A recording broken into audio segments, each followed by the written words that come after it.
I'm going to introduce you my fellow colleague on the governor's cabinet, Dr. Mart Galley, an esteemed pediatrician who now is the secretary of the California Department of Health and Human Services. Thanks, Vito, and thank you for welcoming me to the VA. It's tremendous to be at another site doing the important work of making sure Californians are getting vaccinated here in Los Angeles. VAs, hospitals, health systems across this state, pharmacies, federally qualified health centers, and a number of primary care clinics are doing the work as we speak of getting Californians vaccinated against, yes, both COVID and flu. It's a tremendous privilege to be here this week again as we ushered in the beginning of getting our youngest Californians, some of our youngest Californians, 5 to 11-year-olds vaccinated. Over 110,000 young people, 5 to 11 in California, as of this morning, have received their first shot. That is tremendous effort. That is just the beginning, with over nearly 1.6 million shots here in California available to young people. We are starting to see this pick up, and I'm really encouraged about what this means for our state. 9% of our population able to get vaccinated now, where in a week ago they couldn't. But I really want to spend a moment on the message of boosters and making sure that we're driving home how important it is for those who've had their primary series, Moderna, Pfizer, more than 6 months ago they completed it, Johnson & Johnson more than 2 months ago, that if you think you will benefit from getting a booster shot, I encourage you to go out and get it. Supplies available. There are many sites across the state, thousands of sites, in fact, available today to help provide you your booster. It's not too late to get it this week. Get that added protection for the Thanksgiving gatherings that you may attend. Certainly going into the other winter holidays, it is important. What we are seeing is that more cases among those who were vaccinated early. We're concerned about what it means for hospitalizations and pressure on our healthcare delivery system, but ultimately for your safety and protection. So now is the best time to consider getting that shot, and while you're there, ask and inquire about getting your flu shot if you haven't already. Just some sobering facts. Not only are you 5 times more likely to be infected by COVID if you are unvaccinated, but 20 times more likely to die. And so with that statistic in mind, I really just want to continue to deliver home this strong point that vaccines are our way through this pandemic. We are concerned about the winter. We're concerned about rising case numbers, pressure on our hospitals from a number of other issues on top of COVID. So do what you can today to get your vaccine. Protect yourself into the winter. And just one other moment, to see the tremendous work here on the issue of homelessness and housing some of our most committed Americans, Angelenos here in this county, making sure that we continue to drive home the message that health and homelessness go together, that we have to address the healthcare needs of those who are experiencing homelessness, not just when it comes to COVID, not just when it comes to physical ailments, but also those behavioral health issues. So, Governor, just really appreciate the way you lean into the issues around health and homelessness, the connection around behavioral health, and excited to continue building the programs available to the members and residents of this facility, but also across this county and across the state. And with that, I'll have the privilege, second time, Senator Padilla, this week we were together earlier in the week at a school vaccine site kicking off the 5 to 11 at Arleta High School in the Valley. So really a pleasure to welcome you here home, welcome you as a stubborn advocate for equity and working hard at the federal level to make sure we have what we need to address the pandemic and other issues here in California. Thank you. Thank you, Secretary Galley. Good morning, everybody, and thank you for joining us. Proud to be here with the governor at the West Los Angeles VA Medical Center to meet a few veterans along the way who were getting their boosters in some cases, their first shot in some cases, their flu shot in some cases as well, and not just to thank the important staff here, the doctors, the nurses, all essential personnel for the work that they do, but to learn more about how else we can and should be supporting veterans. Also here to celebrate California's tremendous progress, thanks in large part to the leadership, the leaning in, as Secretary Ghali mentioned, of Governor Newsom. California has led the way in getting vaccines out to every corner of the state. California has administered more than 55 million doses of the COVID-19 vaccine, far and away more shots than any state in the country. And thanks to the American Rescue Plan for making the funding and those vaccines available. Look, we all know vaccines are key to ending this pandemic. As Dr. Ghali mentioned, we were together just a few days ago celebrating the beginning of 5 to 11-year-olds being able to get their vaccine and highlighting just one of many examples, the Los Angeles Unified School District bringing mobile clinics to school campuses, making it easy as possible for families to get their children vaccinated. I'll also take a moment to speak as a parent. You know, my wife, Angela, and I couldn't be more excited about our 2 younger boys finally being eligible for their vaccines. In fact, they're so excited. For the first time, they're excited to go get a shot. That tells you something. I think in return, they're going to buy us ice cream, not the other way around. But my real serious point is this. It's not just the public health experts. It's not just the medical professionals. Our children know how important these vaccines are for their health and safety, for that of their friends and classmates, for that of their families and our communities, and it's a significant step back towards normal, especially with the holidays upon us and family gatherings over the next couple of months. So it is a celebration here at the West LA VA Medical Center. Again, a big thank you to all the personnel here, but especially to veterans. As we are on the eve of Veterans Day, we take a moment to acknowledge and to thank veterans who have served our country over the course of generations and offer more than just our gratitude. And we shouldn't just think of them tomorrow, we should think of them each and every day. As a center, I'd be remiss if I didn't articulate my commitment to providing veterans all the benefits and all the respect that they deserve and that they have earned. And think about that. When we think about veterans, we talk about honoring people who have served to protect others. And that's exactly what each and every one of us can do when we sign up for the vaccine. We can get vaccinated to help protect others. What a way to honor the spirit of Veterans Day. So please, if you're one of the few out there that haven't been vaccinated yet, what are you waiting for? Sign up. Make your appointment. Vaccines are free, they're safe, they're effective. And if you're a parent or a guardian, it's time to sign up your kids. Vaccines are available. Go to myturn.ca.gov, just like the governor told me to. And together we'll get through this pandemic. And before I introduce the governor, if I may just offer a few words in Spanish as well for our Spanish language press. I see some smiles and heads nodding yes. Muy buenos días y muchísimas gracias por acompañarnos hoy en este Centro Médico de Veteranos.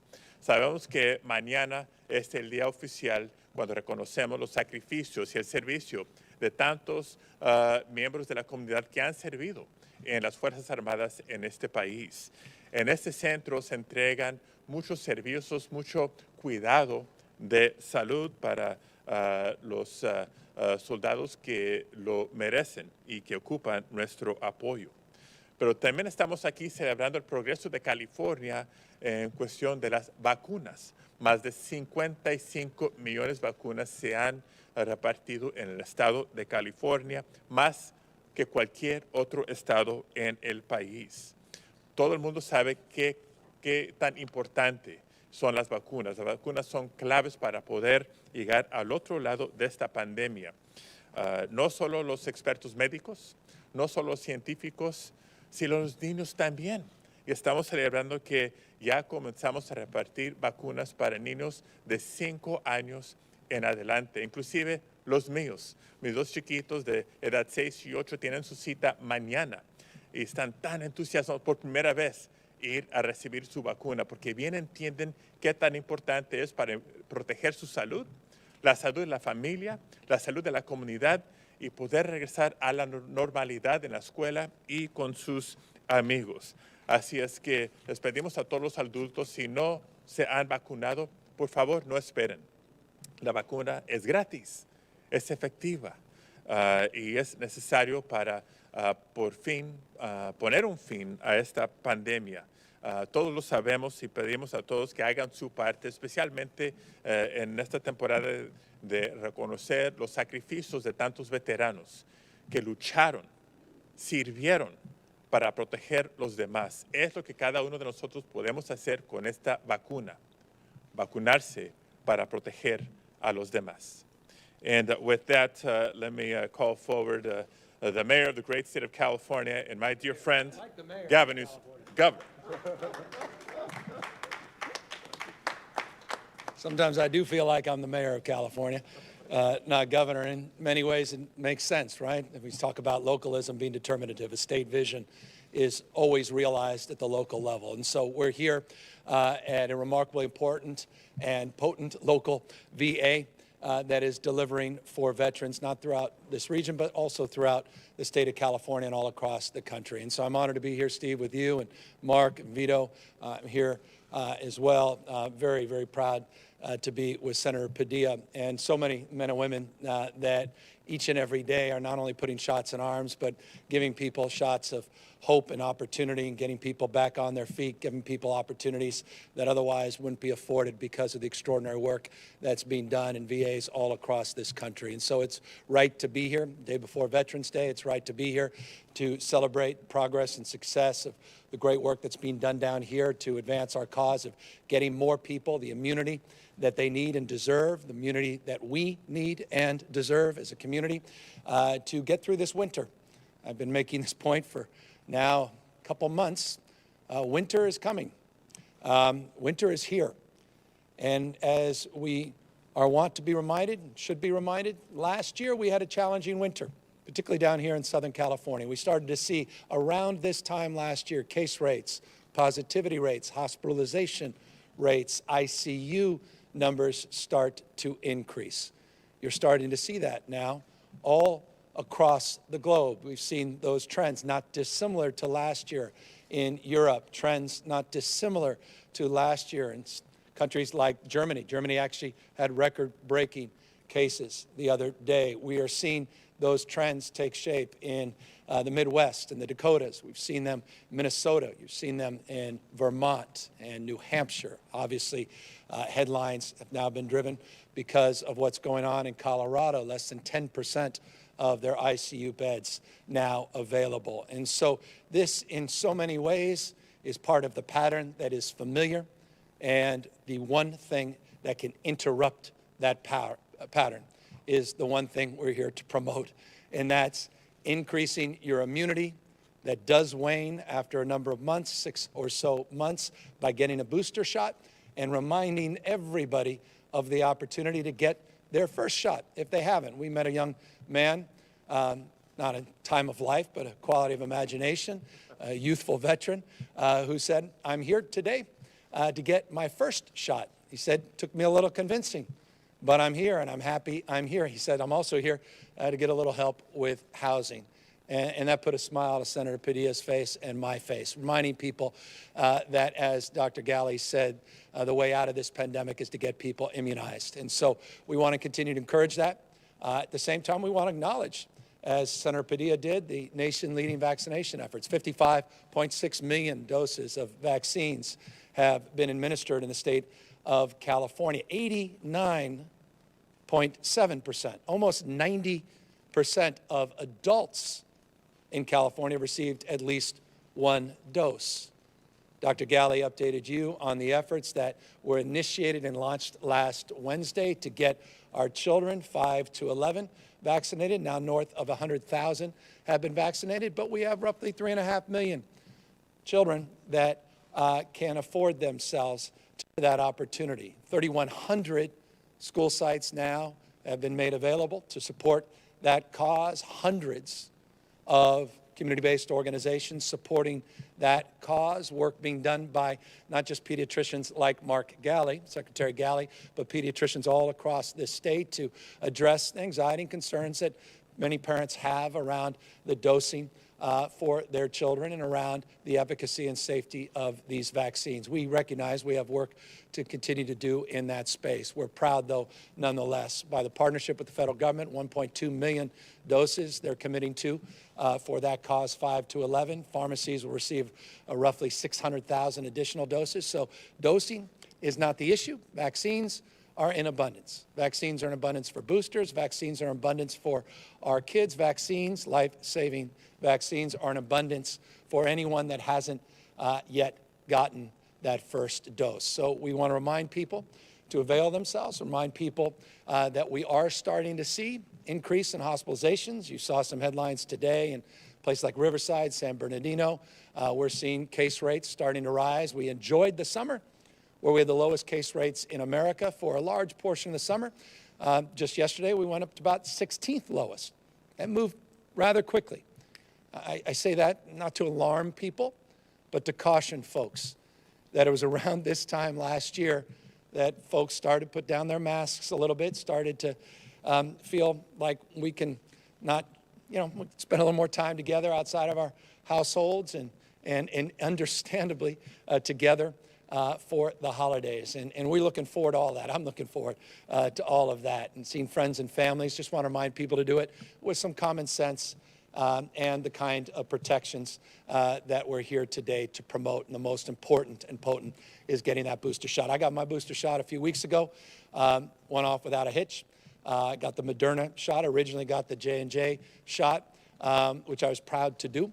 Didn't have a reaction to either shot. And I want to remind people that it's not only the vaccinations for COVID-19 to get this pandemic behind us, but also flu season.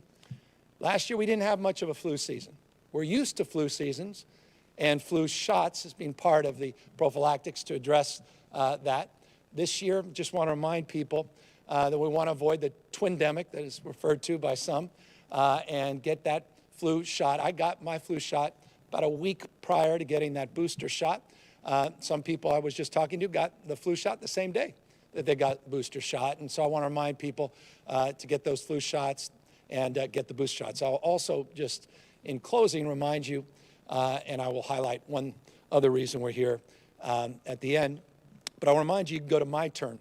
We have a webpage, My Turn, which will, has frequently asked questions, also has apps so you can schedule myturn.ca.gov or just Google My Turn, Yahoo My Turn, Bing My Turn, and make some determinations around proximity and access to booster locations. And I just want to note that the overwhelming majority of people that are getting their boosters are getting them at pharmacies. In fact, just shy of 60% of people last week got their vaccines from pharmacies. We had about 726,000 booster doses in the last 7 days, last week in the state, a little shy of 1.1 million people getting shots, 131,000 yesterday. So we're starting to see those numbers go back up, over 1 million a week. But again, boosters being the majority at the moment, and again, pharmacies being the most convenient, seemingly most convenient way to get a boosters for many people. But local health officers, local health organizations, and your plans, across the spectrum, more locations, more choice. You have more voice in terms of those options and opportunities all throughout the state of California. So let's maintain that vigilance. Let's keep our eye on the ball. Let's recognize that there is a pattern, there is a seasonality to COVID-19. While we were spared the worst in this summer, the prospects of a challenging winter are upon us, and that's why we're doing everything in our power to prepare and to protect ourselves. And so that's a fundamental cause that unites us here today. But there's another cause, and I appreciate the reference a moment ago by Vito and others that is important. It's a cause that really defines so much of the stress and anger, frustration people understandably have about not only their state but our nation, but particularly here in our state. That's the state of homelessness issue. And many people over the course of the last few years have sat there bewildered at why there was a large encampment of tents of veterans, Americans' heroes, out there living on the sidewalk right here, right outside this facility. That's no longer the case. And I want to applaud Secretary of the VA. I want to thank the Biden administration. They quite literally picked up the call, not the baton. The baton was dropped in the last administration. They picked up the call and made this a priority. They worked with local agencies. They worked with nonprofits. They worked with LA County. They worked with local officials. They did the right thing. They gave dignity and respect to our veterans they deserved, got them on the inside of these gates. Many of them gotten housing, permanent housing, many getting support, behavioral health support, physical health support, but many are still struggling. And that's why I'm very proud of the work VA here has done to meet people where they are, to bring those tents on the inside, to create a pathway out of those tents at a pace that meets people's needs, to cohort our veterans in a way where they feel protected and respected, and today to announce that because of a contribution from 5 Point and Lennar, Jeff, thank you for your leadership. Thank you for picking up the call and the mantle of responsibility. We're all in this together. Thank you to Lennar. They will be providing 86 tiny homes to our veterans on this site. Lennar didn't have to do that. They chose to do the right thing. They chose to be part of the solution. They could have pointed fingers. They could have talked about the way the world should be. Instead, they're doing something to help our seniors, give them dignity, not just a tent, but a key, a lock. It's a tiny home, but an opportunity to continue that transition. And I want to thank them for that, as well as the Hilton Foundation that provided money for wraparound services, supports to help the extraordinary staff here and others provide mental health and other important supports to address the underlying reason so many people out in the streets and sidewalks in the first place. Listen, I've said this many times. I won't burden you with what we did in this recent budget, but 22 billion reasons. There's never been a number as big and bold and a strategy as comprehensive to address the issue of housing and homelessness in our state's history, I'd argue our nation's history, at a subnational level. $22 billion is being invested in the issue of affordability, housing, and homelessness to support these efforts all throughout the state of California. Yes, I see what you see. Yes, I'm mindful of what is happening, but I'm also more optimistic than I've ever been. You are seeing progress. I am seeing progress. We are witness to progress. There's a different intentionality, different support here, a different collaborative spirit with our federal government, with incredible work, Senator Padilla and his office aiding and guiding us with federal agencies, and of course, the support that has been persistent and consistent here at the local level, advancing this cause together. I'll close, and forgive me, I'm extending with a long-winded point of personal privilege, as it were. Tomorrow I'll be celebrating, and Vito, you reminded me of this because I referenced it a little bit last year, Veterans Day, a little bit about my grandfather, who was a prisoner of war, Arthur Menzies. He spent years and years as a prisoner of war, marched in Corregidor, fought side by side in Philippines in World War II to defend our freedoms and our democracy. And his story, and I won't belabor it, is a story that can be told over and over again. While he didn't suffer the physical wounds of war, it was the invisible wounds of war that took his life. He took his own life after returning back from that experience overseas. And it's a reminder to all of us that it's often not what we see that is the real issue. It's what lies underneath. And let us be sensitive to those struggles, seen and unseen. And let us meet people where they are, and let us provide the kind of respect in substance that we do rhetorically when men and women are in uniform, when they come back and no longer wear that uniform, but often wear those wounds associated with their service. And so I'm very proud of this VA, Steve, your work, and the work of so many others that made possible that opportunity to make a small but demonstrable impact on the lives of many men and women that sacrificed so much for each and every one of us. So that's what brings us here today. We're grateful for the incredible leadership assembled, and we're happy to be here with all of you, and of course happy to answer any questions. Governor Newsom, good morning. Galina Bovian, KTLA 5 News. I'm going to ask you a question a lot of people are very curious about. It's a Daily Mail article that just came out citing someone very close to you that is alleging that you did in fact get an adverse reaction from the COVID-19 booster shot and the flu shot, that you were very sick, fatigued, experienced muscle weakness, and that's why you didn't go to the climate summit in Scotland, as opposed to what you said, having to go trick-or-treating with your kids. And I'm sorry, the source for that again? It's the Daily Mail. The Daily Mail, and they have a source close to me. A source very close to you. Yeah, well, that's made up. I had absolutely no impact whatsoever from the COVID shot, nor the original, nor the booster. Absolutely none. No fatigue, even no soreness. I was actually commenting with Dr. Galley. In fact, Dr. Galley, I found someone to concur, one of the members of the staff here. I said, I actually had a little bit more of a reaction to my flu shot.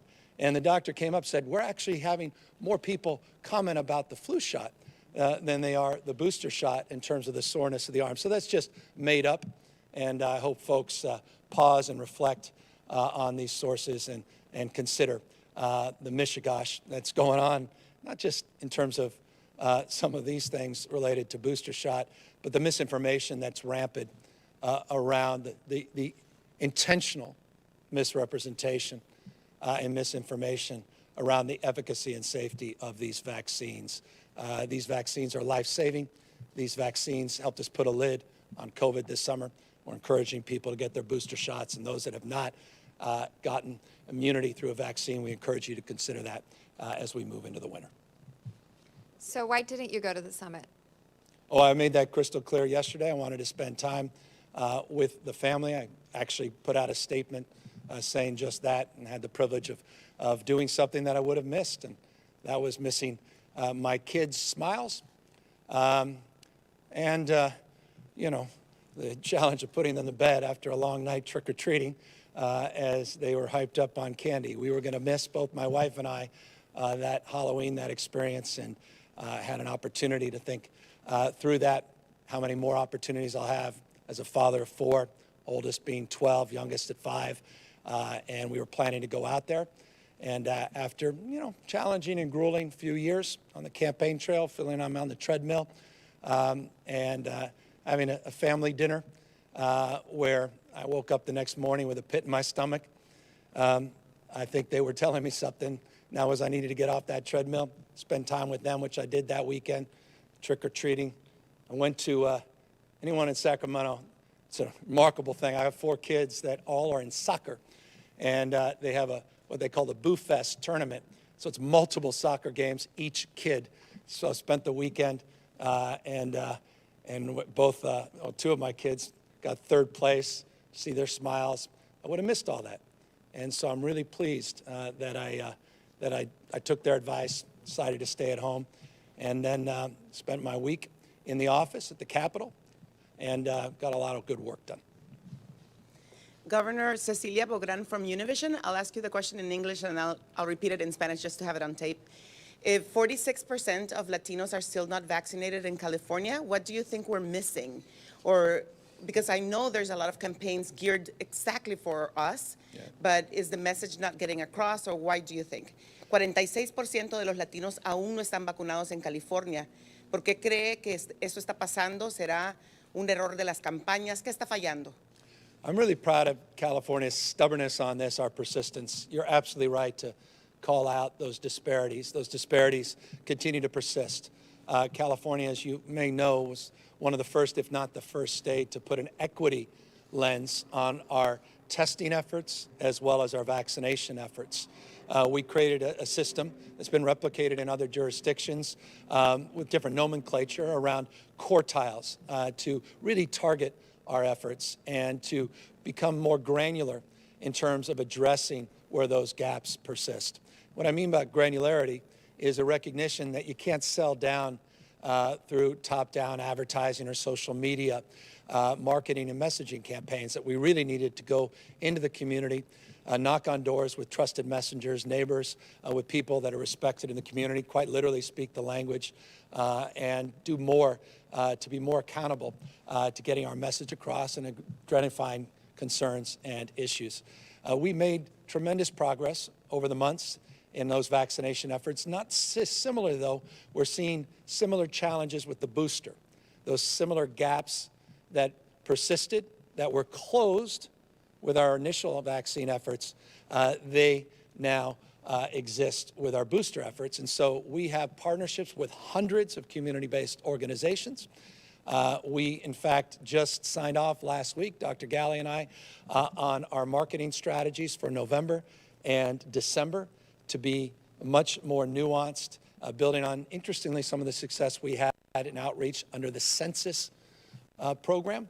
And we are committed to the cause of reaching out to our diverse community. Forgive me for the long-winded response. At peril, I extend that response by asking Dr. Galley to fill in any blanks, but it's an important question, perhaps the most important question, because equity is our North Star, and those disparities are real, and those disparities have also been punctuated by the fact no other community in California has been more impacted by misinformation, disinformation, and the ravages of this pandemic than the Latino community. Doctor? Governor, thanks for the comprehensive answer. I think the only thing I would add is I'll remind you early on, we saw a gap of about 24 percentage points between some of our most advantaged versus some of our least advantaged communities across the state. That includes communities of color, largely Latino communities. We have seen that gap shift from about 24% down to roughly 15%, so we are making progress.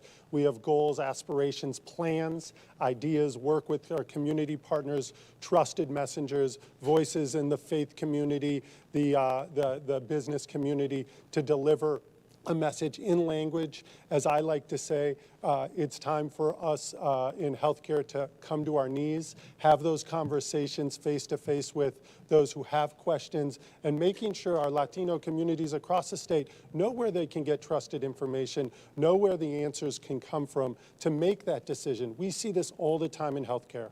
Early adopters of some therapies, of some medications, and then over time, many others come along. And we hope to see that more and more. We are seeing that. And our hope, our goal by the end of the year is to close that 24% gap down to single digits below 10%. And we're on track. There's a number of efforts targeting those who are in our Medi-Cal program. A third of Californians who receive their health care through Medi-Cal, targeted programs to work with those providers in that serve Medi-Cal patients across the state to make sure that we're getting in-language messages and all of the information out there. So absolutely true. We've seen the devastating impact of inequities in healthcare and other social areas, social service areas, but we are making progress in California, in no small part, Governor, to your great leadership and investment in these areas. And this work won't end. We will talk about the closing gap, but until it's entirely closed, we will keep at it, and we hope all of you will help us get that message across and join us in that work. Mr. Governor, I'm going to add here, take a point of personal privilege. And I apologize if I called you mayor earlier. We've known each other a long time. We both started in local government. But in response to this question, there's 4 points I want to make rather quickly. Number one, at the beginning of the pandemic, when the vaccines were first rolling out, we did have issues, and it was a concern and question for many about access.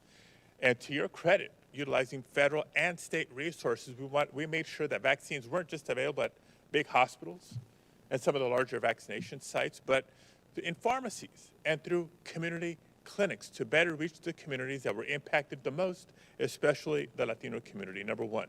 Number two, as more vaccines were being made available, we saw it then and we see it now. The struggle against misinformation and disinformation, not just, but especially on social media. And so we're working to overcome those challenges with good information through trusted messengers. Number three, research has shown when their employers have either incentives or mandates to make available time off to get vaccinated, more workers get vaccinated. And so we need the partnership of the business community here too, and that has led to significant progress. And finally, let's not lose sight of the fact that the Latino community, look at the census numbers, is a younger community. And so when the vaccine was approved for 12-year-olds and older, and now 5-year-olds and older, we're going to move the needle more significantly with the Latino community more broadly, not just because the vaccines are available and available through schools, but because just as with recycling, just as with conserving water and energy, a lot of times kids are the ones that teach and motivate the parents. And so the gap has been closing, and I expect it to continue to close.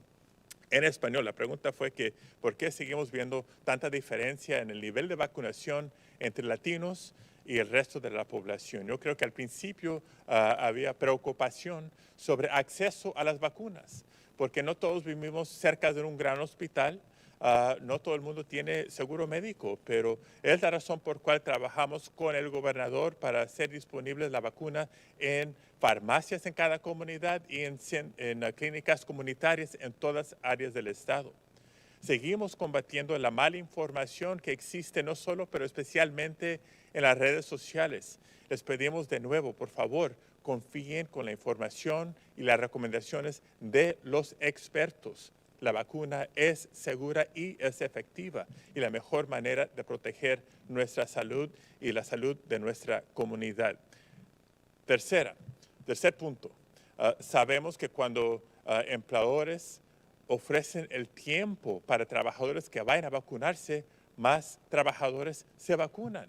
Por eso hay incentivos y en algunos casos mandatos a los empleadores que ofrezcan ese tiempo para sus trabajadores que se vacunen para proteger sus colegas del trabajo, sus familias y nuestra comunidad. Y punto final, la comunidad latina es más joven que los demás. Y por eso vimos esa diferencia cerrándose cuando la vacuna se aprobó para niños de 12 años en adelante y ahora de niños de 5 años en adelante. Cuando los niños se vacunan, nuestra comunidad se protege mejor, y como en otras campañas públicas, a veces en nuestras familias son los niños que educan y motivan a los adultos. Hemos hecho mucho progreso y lo vamos a seguir haciendo. Gracias. Got that? Hi, Governor. Alex Nieves with Politico. Will you be participating at all virtually in the Glasgow conference that ends Friday? Cal EPA has told us that is the case, but we don't see you on the schedule yet. Yeah, I've done a number of videos, and I have a team out there, as you know, this last week. No state's done more on the issue of low-carbon green growth to decarbonize and change the way we produce and consume energy. We're really proud of that. And they did a wonderful job, led by the Lieutenant Governor out there in Glasgow, sharing those best practices around the rest of the world. So we will continue in that pace, regardless of this conference, to continue to lead the nation and the world in many respects with this pollution blanket that has led to extreme weather and extreme drought, not only here in California, but across the state, across states, large and small, all around the world. As it relates to upcoming events, those events will be made available. Make sure my team gets you more detail about those virtual events that we did participate in and those that we may participate in the next couple days. Hi, Governor. Alex Michelson, Fox 11. Real quick question for Dr. Ghaly. From what you said, and then I have a question for the governor too, but Dr. Ghaly, from what you said, are you saying that everybody should get a booster if they want one? And is that in line with what the FDA is saying? So the CDC was very clear that they had two categories: groups that should get a booster and groups that may. We know that a number of Californians work in crowded public settings with the public. And in that case, because of your work-related risk, or even you live with people who have underlying conditions, are at higher risk themselves, or you're a member of a community that's been ravished and hard hit by COVID. And in all of those cases, it's permissive by the CDC and the FDA to go ahead and get the booster. And we are saying, for all of the reasons we've talked about, increasing evidence that the longer you completed your series ago, that you might have waning immunity, that get yourself protected. And if you're interested, we're urging both people to go to their healthcare providers, go to their pharmacies, go to any site, and working with those sites to make sure that no one's turned away. So absolutely, if you are interested in getting a booster, we ask you to go ahead and get yourself signed up to get one. Governor, this is the first time we've seen you since October 27th answering questions, and I know you What missed day us. is it today? I'm just trying to Yeah, get. I know you missed us. It's been a week. I'm wondering, though, do you think that I think there's a lot of parents that could totally relate to what you said about spending time with your family for Halloween. Do you think that, or do you wish that you would have maybe said that first, more explicitly? And do you think That I wanted to spend time with my family? Yeah, I mean, because And Alex, forgive me for cutting you off. I put out a statement saying I wanted to spend time with my family, so we actually put that out. well, it said family obligations. Yeah. Well, I But, don't know mean, if it's but an obligation to spend time with your kids, but my wife, who has been spending a great deal of time, disproportionate amount of time with the challenge of having a spouse, battling recalls, crisis to crisis. It was spending time with her and the kids, and we put out a statement accordingly. Do you think that this has changed the way you think about the way that information gets out in this social media age? And sometimes when there's a lack of information, what happens? Has it changed the way you think about communicating at all? I don't know. I was sort of bewildered. I drove into the office every single day, into the Capitol, walked the halls of the Capitol with my kids, spending time with my team quite literally every single day in my office. And I didn't see a lot of other folks. And then I start seeing some things bubble up on social media. Where's the governor? I'm like, wait a second. I'm at work. I'm doing work. I'm doing budgets. I'm doing work on port. We put out a number of statements about the work we were doing last week. So I don't know. I think what we're experiencing is remarkable mis- and disinformation campaigns that are going on across the spectrum in this country. I think this notion of vaccination misinformation is pretty well defined and documented, and it's alive and well in this case. It's just rather extraordinary. And so I think it's a good question. I think it's a question for all of us. It's a question in your industry. It's a question in mine and in whatever professional endeavor, how we push back against lies, misinformation, intentional and otherwise. And it's hard. It's a fire hose. And if you want to go down that rabbit hole of conspiracies and the like, it's a challenge. And that's nothing to do with the governor's office. It's much more profound than that all across this country. Obviously, we're seeing misinformation weaponized, notably from former President of the United States, the perpetuation of the big lie, and how a jaw-dropping number of Republicans believe it. And this notion of voter fraud, the very direct assault on the efficacy and safety of vaccines. It's alarming what's going on with that misinformation. So I think that's a very good question. It's a deeper question than the issue that you bring to the fore, and it's one we're all going to have to ponder and work against.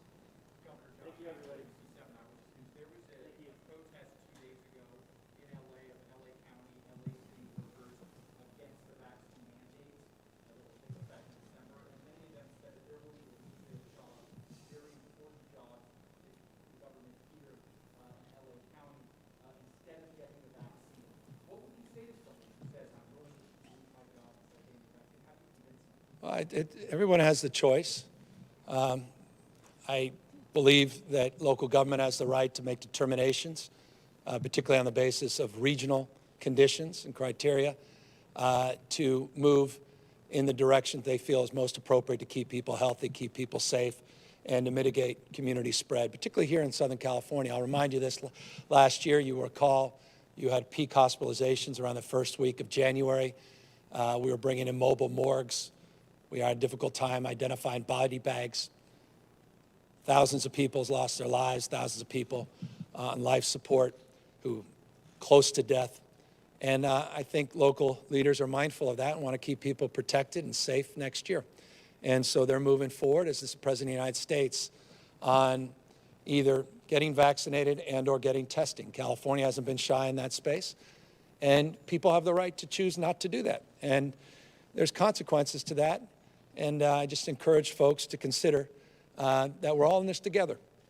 That when it comes to the issues of virology, epidemiology, when it comes to issues of pandemics, health, that I am because you are. This notion that there's no leak on your side of our boat. And I think it's really important, in terms of the question you posed, that I would offer some consideration beyond just the self. That the impact of individual decisions are felt by others, and God forbid by someone you love. God forbid you bring that home. God forbid you bring it to a stranger that you meet who has an immune system that's compromised or a medical condition. And I don't think anyone wants to see that happen. So I encourage people to consider the science, the data, the facts, the safety and efficacy of these efforts, and continue to support local decisions in terms of what communities like LA feel are best to protect populations, particularly as large, as abundant, and diverse as those that we celebrate here in LA County. So thank you all.